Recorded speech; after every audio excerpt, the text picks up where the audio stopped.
So what I basically began to realize, and I've written about this, that change sucks. We kept saying change is good, but when you change, it's really difficult. And the more senior you're, the harder it is.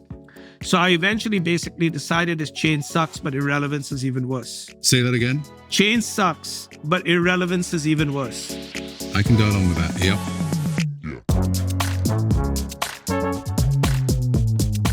Business is all about reinvention. We are constantly adapting to new things.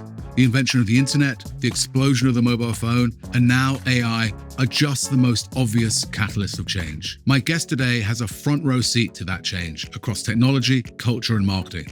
And just as interesting is his own personal reinvention in recent years. Rishad Tobaccowala is the former Chief Growth and Strategy Officer at Publicis and one of marketing's most influential minds. For 40 years, he's helped businesses, large and small, navigate transformation. In recent years, Rishad has personally reinvented himself, becoming a consultant, author, and advisor to CEOs on the future of work. In this episode, Rishad shares his spicy yet practical ideas on the evolving role of CMOs, and one of the sharpest observations I've heard all year: change sucks, but irrelevance is even worse. Whether you're leading a global organization or navigating your own reinvention, this episode is for you. Here's Rishad. Rishad, welcome to Frontier CMO. I'm thrilled that you could be here today to talk with us about all things work, all things AI, and all things creativity as this world changes around us, learning from your 37 years at Publicis and 7 years beyond. Let's have a conversation. Thank you very much. I'm so glad to be here. Let me ask you this. Let me put you on the spot. What is your spicy thinking about the marketing industry today? So my spicy thinking about the marketing industry today, they've lost the plot. Marketing has lost the plot. There's a longer timeline for this, right? And you, in your long career, your 37 years at Publicis, you've lived through these eras of transformation and change. This didn't just happen in this AI moment. At what point did you come to this realization of the ecosystem, the bubble that all us marketers are in? Did that take you leaving the industry and doing your next thing, or did you see it while you were inside Publicis? So we saw it inside Publicis. We saw it in around 2010, 2011. And what we began to realize was, shit, the world is changing and our marketers are going to actually require something more than what we currently have. And so we wrote a strategy, and that ended up us buying things like Sapient and Epsilon and things like that. I wanted to ask you about the Publicis is currently having a generational successful run in sort of the marketing services industry. That all happened off the back of you being the Chief Growth Officer and Chief Strategy Officer. So, and you're saying it was as early as 2010 that you started sowing the seeds for this. We helped set up the strategy, and we were involved in purchasing some of the key acquisitions. And so what can we learn from how you did this to make this generational run for Publicis now? So first of all, obviously, I remind people it's we, and there are lots of people, so I'm just going to claim that I was involved in it. But one of the things that I think it's important is this. In around 2000, when we began to see mobile technology and social media begin to happen, it became clear to us that this was enabling people to have incredible power, and that our clients would require additional skills, both not only in reaching these people, but in rethinking their organizations. That was one. And the other was, it became very clear to us that we needed a differentiated data strategy versus the Googles and at that time Facebook and Snaps, et cetera, of the world.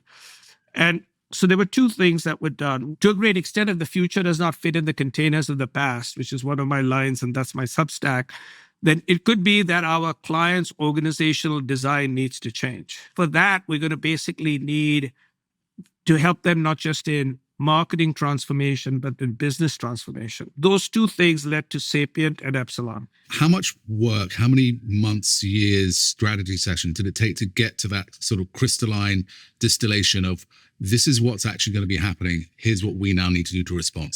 I would say there probably was about 4 or 5 years of work of figuring out exactly what needed to be done. 3-4 years in acquiring these companies. What went wrong? Just give me one or two examples of stuff which was incredibly hard that you hadn't accounted for.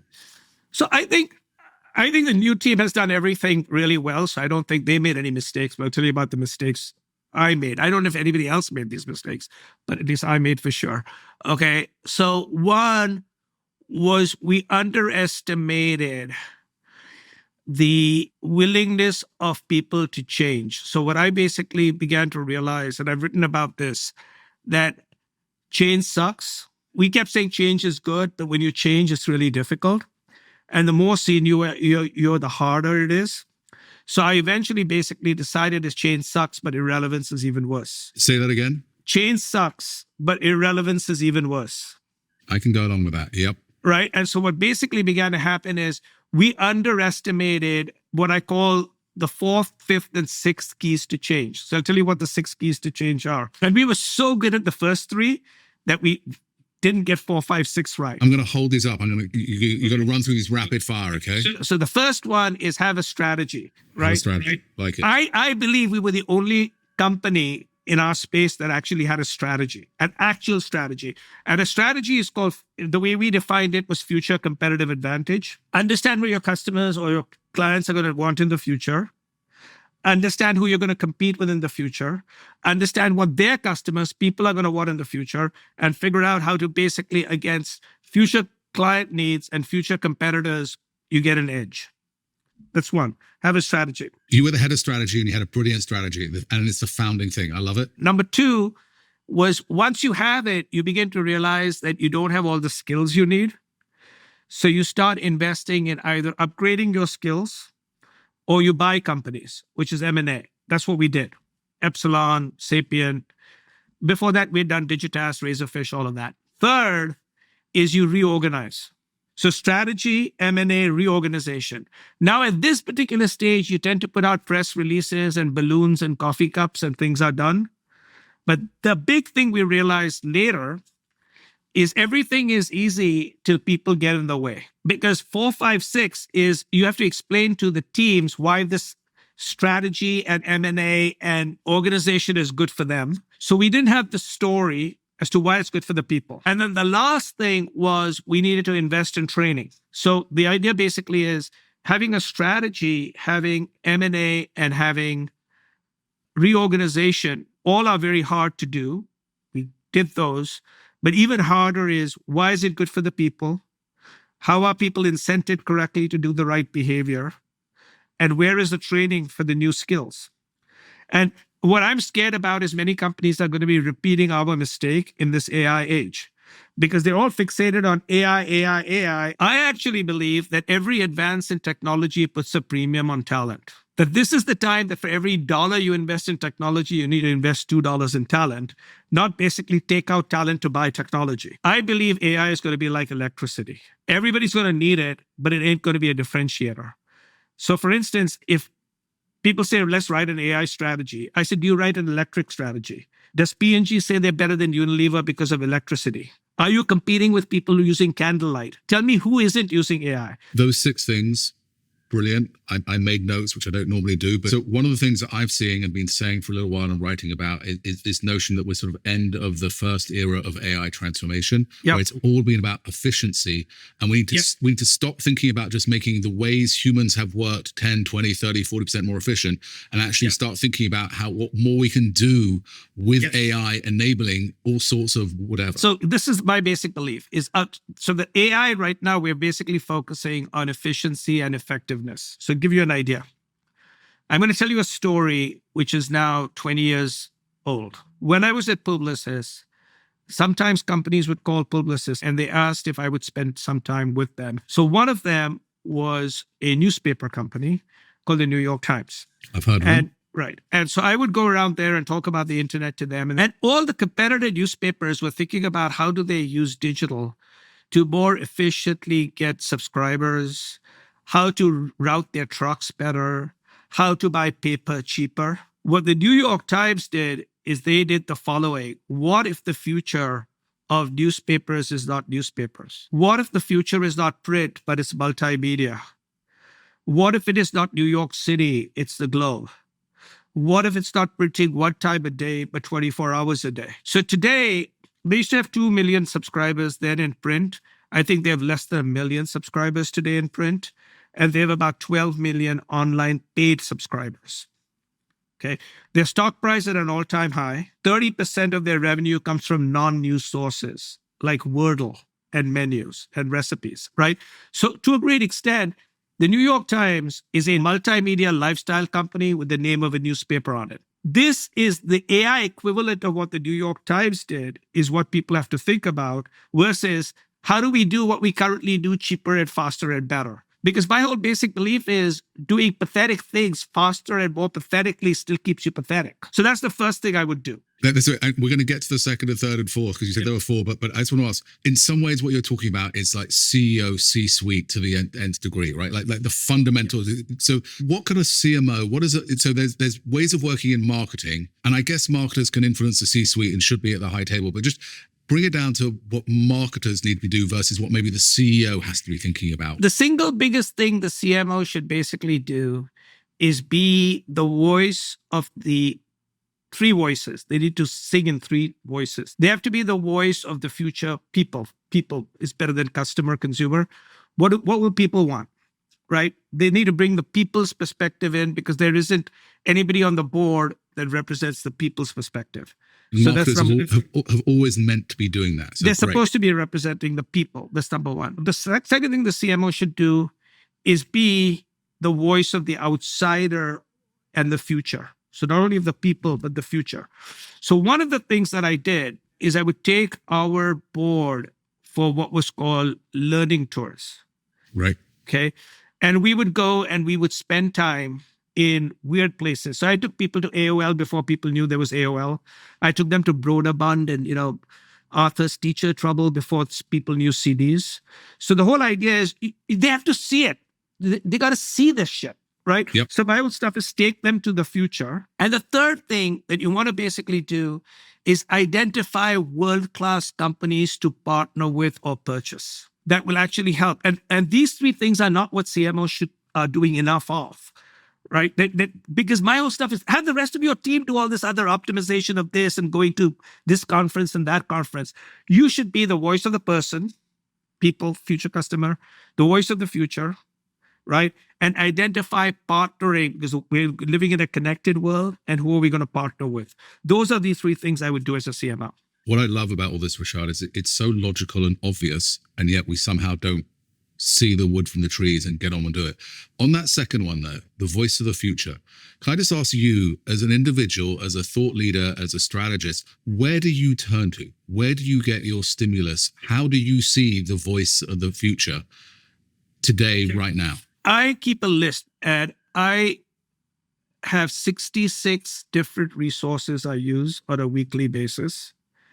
I have a list of, I'm not talking about streaming services, right? But 66. So I'll give you some of them. Is that the perfect number? Like 64 is not enough and 67 is too much? It's just 66. Okay. Okay. But the 66 that I do have is I use things like the traditional ones. So I use the New York Times, the Financial Times, and the Wall Street Journal because I consider them to be really good.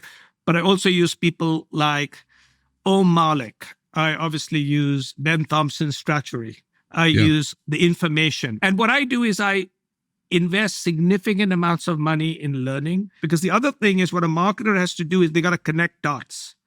Okay. The other thing that I do is I surround myself with people who remind me continuously, which is very easy for them to remind me that I have lost the plot. Okay. I go to people and say, can you explain to me why my thinking is wrong? But the whole idea is, do you have people who actually ask you to think differently? The other thing I would ask every CMO to do is once in a while, not all the time, build a case for the exact opposite of what you believe. Okay. And if you're a very successful company CMO, you may not know this, but you're constantly in defense mode, go into attack mode. Think about how you would destroy your company if you had all the assets of your company. You had no constraints, excepting what you do has to be legal, technologically possible, and will break even in 18 months. Because what I'm finding in most cases is marketers talk big, but they imagine small.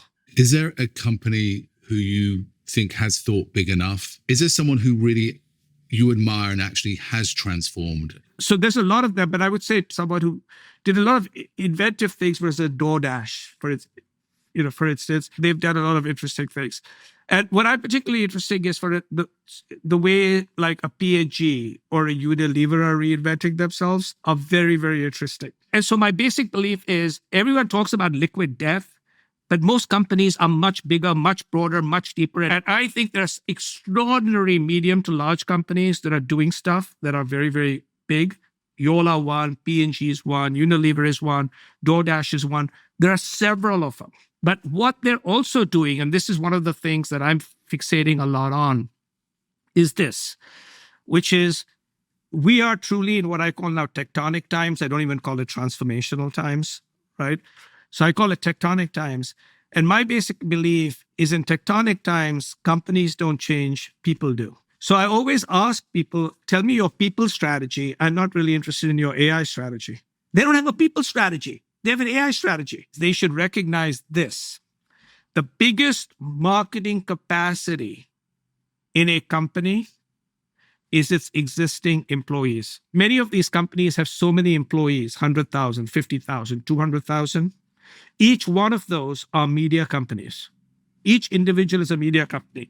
They may have a reach of one, but it may be a very influential reach, or they may reach of a lot of other people. In the course of a week, between everything that I do, as a self-employed author, I think I reach more CMOs and CEOs than most people who read Ad Age. How did I do that? Right? By publishing every Sunday, by having 3 different podcasts, all by myself. And my whole stuff is, imagine you've got 100,000 of me who are actually better than me. Why don't you use them to unleash your company? Why are you only thinking about outside influencers? I've been talking about how, and this is typecasting me, Tony Stark, the Marvel character. He's a, genius, entrepreneur, businessman. Put him in an Iron Man suit, he becomes a superhero. And that's the mindset shift that we have to take, that take your employees, give them the Iron Man suit, and they will become superheroes on your behalf. They will become superheroes on your behalf. So I've written about the future is about work and not jobs. And jobs are a silly phase that work is going through. So my whole stuff is like, jobs are like yesterday's news. You have to learn how to operate like a company of one. Okay. And in order to learn to operate like a company of one, you need 3 things. And you can do it today. At any time in your career, you're 5 years out of school, you've just become a CMO, you're a senior CMO, here's what you should do. Number 1, build massive skill sets and craft. Be good at something besides ordering, allocating, delegating, and giving people budgets. Be good at a craft. I just want to clarify. Sure.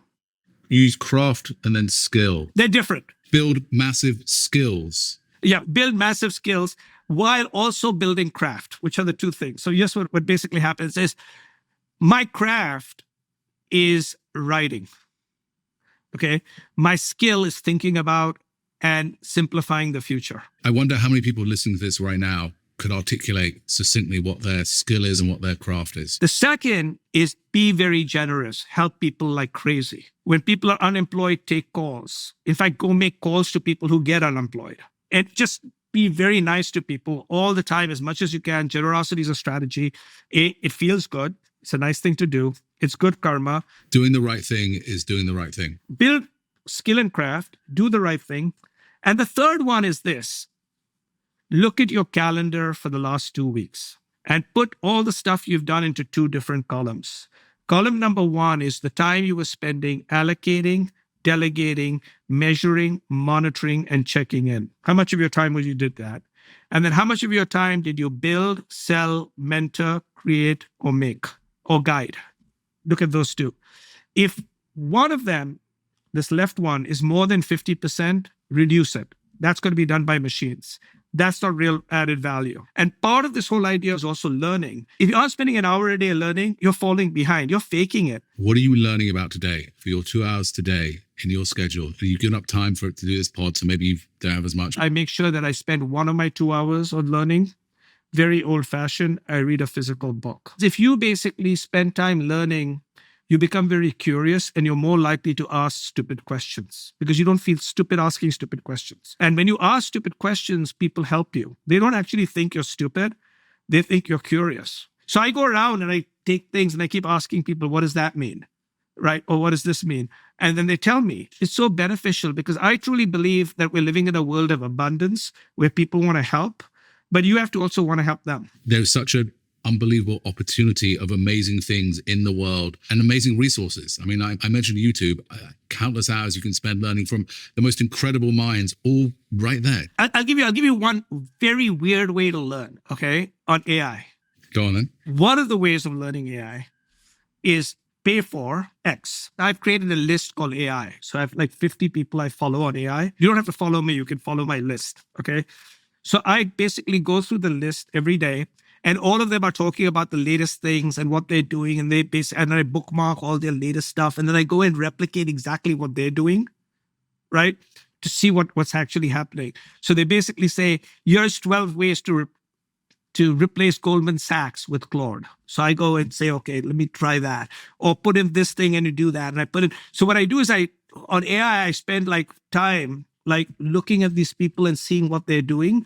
And it's all easy. It's all available. The world's greatest teachers are available. I do something similar. I generally find the hit rate's about 60% that people overclaim. But what's really interesting is it may be 60% right now, but is this going to be at 90 and 100% in 2 years? And you can really... it opens your eyes. My whole thing is you don't need power and wealth to succeed in the future. You need curiosity, humanity, and hunger. And I will leave you with this. I'll give you a story. So I spoke at an event where it was about marketing and advertising technology investors. So they were like private equity people, hedge funds, VCs. And it was the New York Times Center, and they'd asked me to do the opening and closing talk, okay? So I did an opening, and then I had to listen to everybody all day long, and then summarize at the very end, which is great for me because I got to learn from a whole bunch of people. And I said, here are some of the learnings that we've had, and I would now like to leave you with a mindset. So I said, what's happening is we're all moving into an undiscovered country called the future. Therefore, to be successful, we need to think like immigrants. And what do immigrants think like? Immigrants think like outsiders. Remember I told you the CMO has to go outside, right? Immigrants think like underdogs. Who's going to come and get me? Not my existing competitors. Where's the Uber and Teslas of my category or the Dollar Shave Clubs? And immigrants are willing to take short-term pain for long-term gain. So whether you invest in education or invest in growth or invest in products or invest in service, that's what's going to happen. So if you want to succeed, think like an immigrant. That could be a good t-shirt. Yes. So Rishad, just for a bit of fun, if I could wave my magic wand and make you a CMO right now, and you wanted to be a CMO, which company would you choose to be the CMO of? And what would be the first 3 things you would do as the new CMO of this company? So the CMO of a company that I want to be of, I would not name because I'm not sure I know the name of it. But it would be a company that is got a small group of very talented people with talent everywhere, leveraging AI first, right? To focus on real human needs, either in the area of connection or health, which I think are big needs. So with that being said, what I would do is as a CMO, I would first make sure that I free up 20% of my calendar 1 day every 5 to travel outside to see things not in my category, to free up time 1 hour a day on the other days to learn new things. And the other is to go out of my way to make sure that at least once every quarter, if not once every month, I go to a conference that has nothing to do with my industry. Go to a concrete conference, go to a radiology conference, because in connecting dots between categories is where the ideas are. Great answer. Rishad, this has been wonderful. Thank you so much for your time. I want to ask you a couple of rapid fire questions. We call this the signal and noise section. Okay, so Rishad, signal or noise, books are immediately outdated in the age of AI. Noise. I would agree. Signal or noise, remote work hurts culture. Noise. Signal or noise, if you're not freelancing right now, you will be soon. Signal. If you don't have a side hustle or side gig, you will soon have to have one. I have 2 more. Signal or noise, spending 30 years at one company is obsolete. That I believe is noise, though Reality is it's unfortunately soon going to be signal. But I think it's noise. It's what you do during those 30 years rather than spend. You could be spending 30 years in 30 different companies doing the same thing, or you could be spending 30 years in one company doing 10 different things. Signal or noise. Jobs are dead, work isn't. That's signal. Jobs are not dead. Jobs are dying, but work is growing. I found that all super interesting. Rishad, thank you so much for the time. This has been wonderful. I've really enjoyed, and you nailed all those incredibly insightful lessons around what marketers need to hear right now. Really great. Thank you very much. This was great. Thank you so much. Before we wrap, I want to leave you with 3 takeaways to carry into your week. Think of these as your field notes from the frontier. First, stay curious. Rishad spends countless hours reading, learning, researching, and exploring new ideas. Curiosity is about survival, but it's also a strategy. Use it. Second, build and hone your skill sets. Identify your craft and learn how to articulate it. It could be storytelling, leadership, anticipating the future. Whatever it is, use it, hone it, and lead with it. Because in a world that is being automated, that will be your differentiator. Third, reinvent before you're forced to.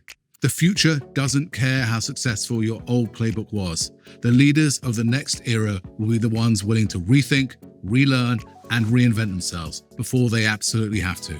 So if you keep just one thing from today, change is hard and usually sucks, but staying still is riskier. Be sure to follow, rate, and review Frontier CMO on YouTube or wherever you get your shows. For research, case studies, and tools to help you lead through this next platform shift, visit thinkwithgoogle.com, where we track the signals and share what leaders are actually testing in real time. We'll be back with another leader operating at the frontier. Until then, keep moving, stay sharp, and stay out front.